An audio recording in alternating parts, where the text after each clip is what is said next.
Welcome back to the program. How to make Wisconsin a fairer, more constitutional place, especially in light of some recent Supreme Court decisions. That's what the Wisconsin Institute for Law and Liberty decided to sit down and think about and then develop a plan. Dan Lennington is standing by from the Wisconsin Institute for Law and Liberty. Hi, Dan.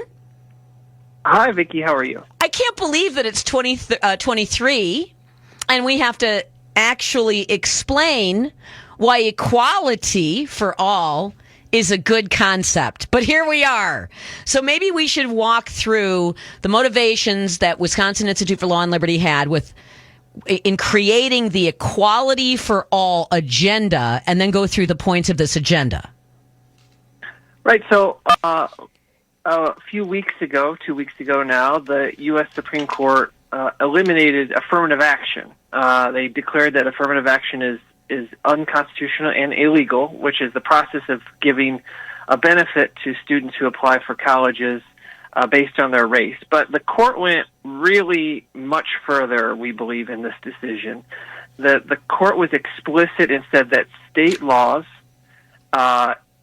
federal law, must be colorblind.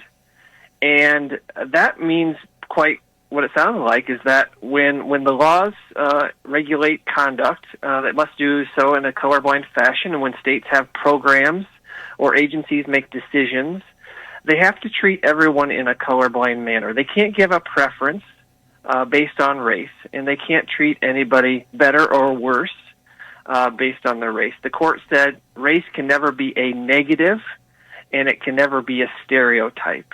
And we have seen through federal law, through the Biden administration, and all over the place, the use of race in terms of diversity, equity, inclusion. We see it a lot by private employers now.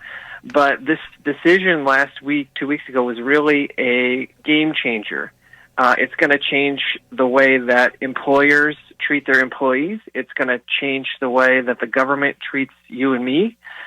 And it's going to change the way that what the laws should be in every state. And so we sat down and looked at Wisconsin in particular to see what sort of laws that we have right now that are based on race, and it's pretty shocking. Really? Because I assumed that a lot of what was going on was ad hoc. And always fell under the umbrella of affirmative action, even though it looked like explicit discrimination and racism. But are there explicit laws that say, oh, yeah, absolutely we can have race-based, which would have to be the first things to go, it seems to me. The ad hoc stuff might be a little harder. Yeah, we've identified about 50 state laws or programs in the state of Wisconsin that explicitly use race to disadvantage one group or another based on the color of their skin. The victims of this in Wisconsin are not just white people. It's mostly Asians. Most Asians are excluded from these preferences in Wisconsin. People whose ancestors are from China or Japan or from the Middle East. People whose ancestors are from North Africa, say like Egypt. People who are from countries that are from the Central and South America who are not Spanish speaking or Hispanic countries like Brazil, for example, or Belize or Jamaica or French Guiana. There are all sorts of places around the world where if your ancestors come from one of these no-go countries, the state of Wisconsin says, we're not going to give you any benefit. We're going to give benefits to a certain other people based on race. And the categories that we've identified, the big ones, I'll just highlight a few. We have state scholarships for students that are based on race. Most Asians and white students cannot get them. We have special loans for teachers that exclude Middle Eastern individuals and white teachers from getting them.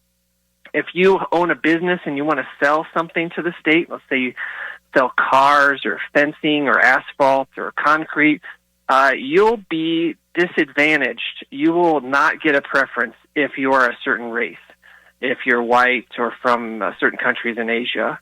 There's special drug treatment plans that are only for, quote, Hispanic and Black Americans. We do busing. We still bus kids in the state based on race, if you can imagine that. I thought that was illegal. I actually thought that was illegal. No, we do it as a matter of state law. We have health equity grants that certain races get benefits to determine whether their health is impacted by their race. But if you're from, say, like China, India, or Pakistan, the Philippines, or Japan, you're totally excluded.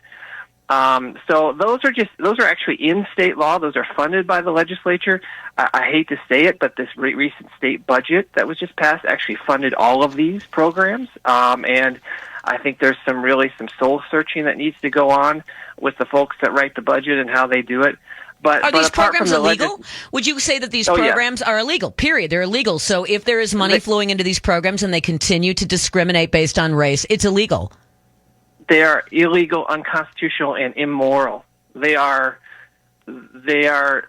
People should be ashamed that we spend money to help people with drug addiction, but we won't help people from Asia who have drug addiction. Black people, Hispanic people sometimes qualify for this, but not white people, not Asian people, not anybody who does not check the appropriate ancestry box for these programs.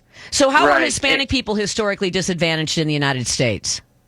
Well, I'll tell you, that's one thing that the Supreme Court said is that when you say a group is disadvantaged, you're really just using a racial stereotype. For example, a lot of people don't understand that 20% of all Black Americans are first or second generation in this country. They have come from countries in Africa and in the Caribbean, and they don't have this traditional history as the other portions of Black Americans. And when you lump them together and you say, for example, all Black Americans, all the same, they're all disadvantaged, they all have the same problems, you're really creating a racial stereotype. And you're saying that that's something that the Supreme Court said that you should not do. You should not just say Hispanic, Asian, Black, and when you fit in these buckets, automatically we're making assumptions about you, about what value you bring, what disadvantages you bring, and that's not something that we're supposed to do. That's not something the Supreme Court says is legal anymore. It was a seriously broad decision. So that I would guess would include Department of Public Instruction offering training for teachers to view everybody who is white as an oppressor, and to teach that, and to use materials that teach all BIPOC students or POC students that they are oppressed and disadvantaged. Would that not also cover education? Yes, and our second part of our report goes through the agencies, and as far as agencies are concerned, the University of Wisconsin is one of our state agencies, and it's really the biggest offender.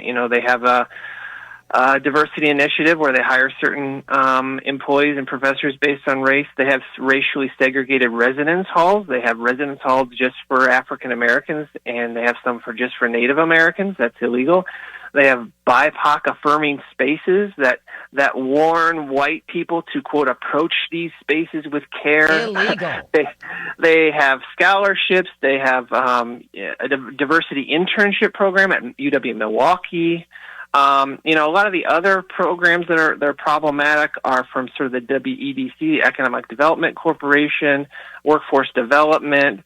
These are sort of, quote, equity grants to help certain businesses, but to not help other businesses.